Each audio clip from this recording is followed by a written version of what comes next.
that's... We're using this map, and we're using this map. And we're combining them, and we're making sense of what we're seeing. City streets. We're in the grid. All right, so about like 2 seconds after we filmed that, we got into a weird dead end. So I'm like going back the other way now. yeah, we're going the opposite direction already. Should I go? Like bisects the bridge, like which streets will go all the way to the river. Can you see that in the map? Yeah, hang on. We actually found the dead end that we ran into. There it is. We should have been smarter. It looked like a beautiful neighborhood, though. It did look like a really gorgeous neighborhood, but now we know what we're doing. We see the street signs. We can pinpoint ourselves, and then we're gonna go. So we're on. So here's my hot take. As the driver, I'm currently navigating like a pretty major downtown city, you know, stressful driving situation, whatever. But I honestly think that this might even be a less stressful experience than navigating a similar city using Google Maps, because our use of maps, or the use of like paper maps, and the lack of like a following along navigation, thank you, is forcing us to understand the actual layout of the city, which turns out to be incredibly basic, just like every major city, right? It's like, streets. It's not that hard once you just look at it. Yeah, streets are one way, avenues are another way. There's like different quadrants, northwest, southwest, whatever. So even though we've made a couple wrong turns, it's very obvious how we can right those turns, and we're not making like snap decisions based on like Google optimization down side streets and shit. It's like, yeah, this is the 1 plus 16th Ave. That makes sense to me. Yeah. And we're going to come up on the 1 and we're going to take a left and we're going to be happy. Yeah, and it's like, I know that we're on vacation. I get it. I'm not stressed. I know we're on vacation. I'm not trying to make it to work. There's no urgency, really. That's the only time it works, but like, to be honest. I think even with Google Maps, there's like manufactured urgency, because it's like you have your time. You have to hit it perfectly. You have your time. You have your turns. Like in a city, there's often confusing turns, and like I literally can't hold this anymore. Sorry. Oh yeah, we did like upper body workout this morning, like tired shoulders. We're rolling into Edmonton, nice and fast. Okay, we're losing a little bit of morale because we're coming into Edmonton, and some pretty serious traffic in Edmonton. The traffic is pretty bad getting in. There's a little bit of construction, and without the internet, we don't know how bad it is. There's no reason for Edmonton to be here. Like there's a river. It's not big. I've seen much bigger rivers. Okay, we had no idea that any of those buildings were going to be there. We could only see that one tall one. It's such an illusion how flat it is. There's a lot of shit over there. Because the land isn't actually flat, it just looks flat. There are like big undulations. Yeah, we couldn't see that. Wait, this is really exciting, actually. Whoa. Okay, things very quickly changed. The traffic started moving. We saw some more restaurants start to appear, and now there's a big city. Huge city. They're just over the hill that we didn't see at all. Like huge domed city hall. All right, well, we found the Oilers Stadium. It's pretty cool. On accident. Didn't know that was going to be here. Things got a little bit better, didn't they? Seated at a restaurant. The wings are half off. We're a little bit confused why anyone would choose to live in Edmonton still. Knowing that it's only 3 hours away from Knowing that it's only a few hours away from Calgary. Like if Pane was on this song, I wouldn't want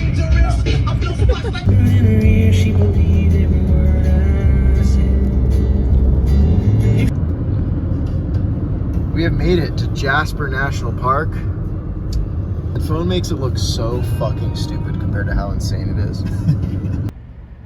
Yep, right into Jasper National Park. There's a Grizz.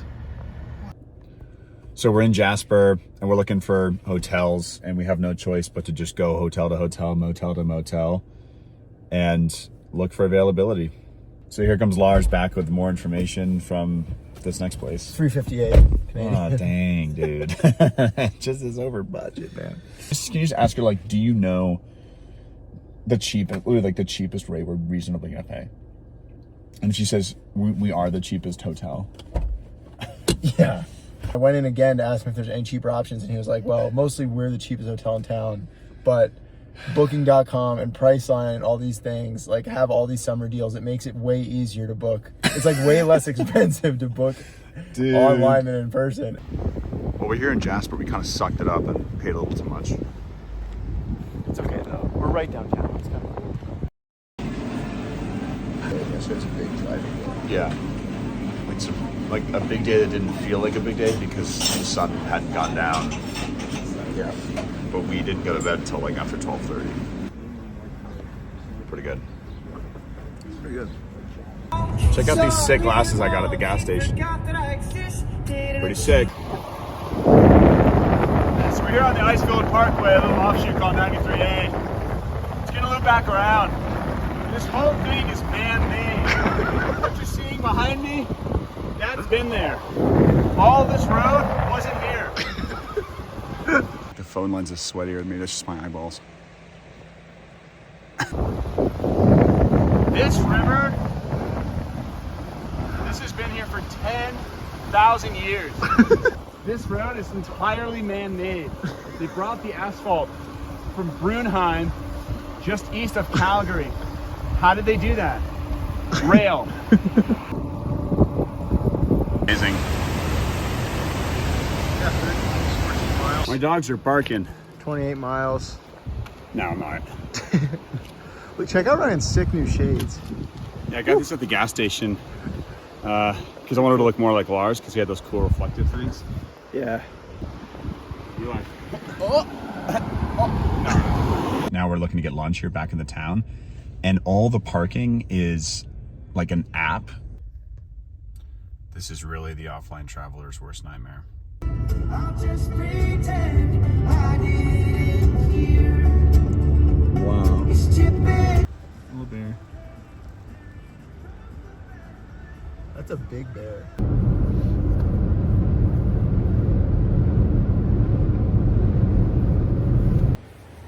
Okay, we made it to a campsite outside of, where is this? We found this campsite and actually didn't have to call ahead. Well, actually, that's not true. Oh yeah, we didn't have to call ahead or reserve online. We're close to the river. We got very lucky. So, you know, just playing fast and loose. It continues to provide for us. Plan is enjoy campfire, get some of this Canadian whiskey we got. Didn't do any research. Didn't go online to check the reviews. The whiskey was just purchased. Wow. Just this is fresh news, ladies and gentlemen. Woo!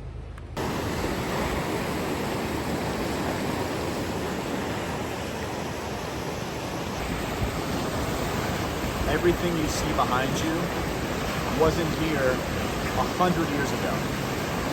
This river, these trees, those mountains and hills, entirely man-made. Prime Minister.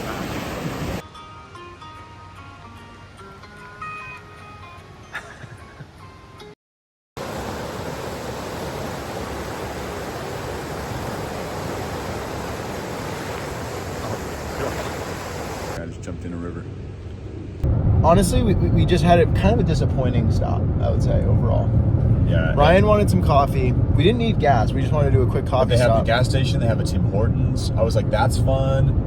We can go there. We get in the drive-thru line. It's taking too long. I'm like, let's just park and run in.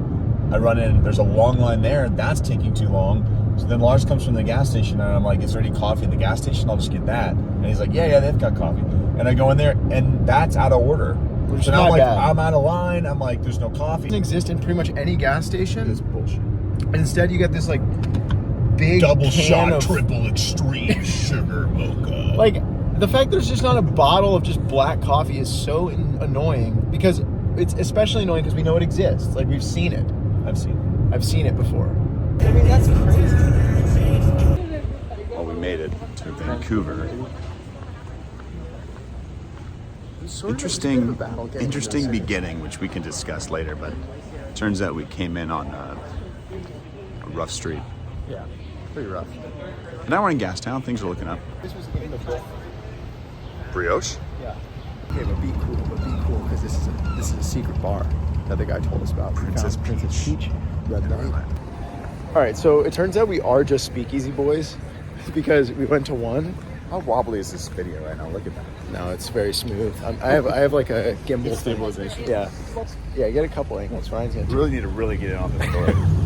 But we went to dinner, and then we went to a speakeasy after dinner. It was nice. It's going to cut it was here fun. and then cut there. I'm learning that technology. Here, there. Test to me. Okay, go ahead. And then we were asking the bartender if he had any recommendations for other places, and he gave us another speakeasy. So we've now been to 3 cities, including Edmonton. You know, we've been to 3 Canadian cities and What a 2 mess Edmonton speakeasies, was. and we're gonna go to 4 speakeasies total, which is like 4 times the speakeasies that I've been to in the past year. Yeah, but if you can make a reservation both things would be great if you could make a reservation for us. And then also if you could just let me know the address and phone number for the restaurant.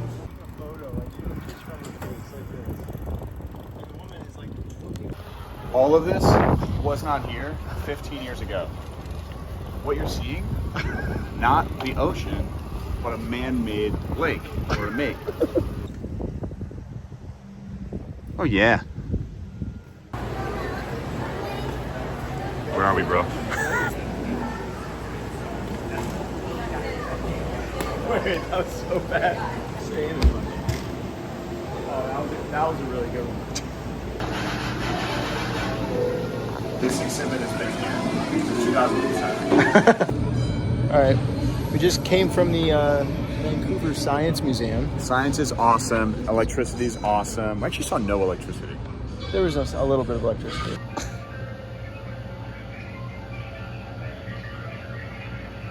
Speakeasy adventures continue. Yeah. And there was one that one of the bartenders mentioned called Bagura. We essentially resorted to asking this guy in a hostel, do you know where it is? And he said, no. And he started Googling. And then we had to interject and we're like, okay, you can't just tell us anymore, but like you can give us a clue maybe. The Great North Canadian Speakeasy Tour hopefully continues. Well, West Canadian at this point. West Canadian. Southwest really. Yeah. Okay, well, we failed But on in an even every more real speakeasy way, account. we didn't fail. In a real way, we failed. We missed. Bagura was closed. The cab driver took us to the completely wrong corner. And Of the city. of the Like, city. Like we're not even in the right miles spot. away. Look what we found instead. Wow. Night mode's pretty incredible. Is it? It looks so bright in my phone. So It does not look this bright in real life. Hey! okay, so we're gonna do a series of videos that Ryan will all cut together next. You're not the same, obviously. All right, so cut together the whole time. Ryan's cutting together everything. So we're just gonna talk about our takeaways from The rest trip. has been 2 hours of straight video, and now we're gonna cut these four together.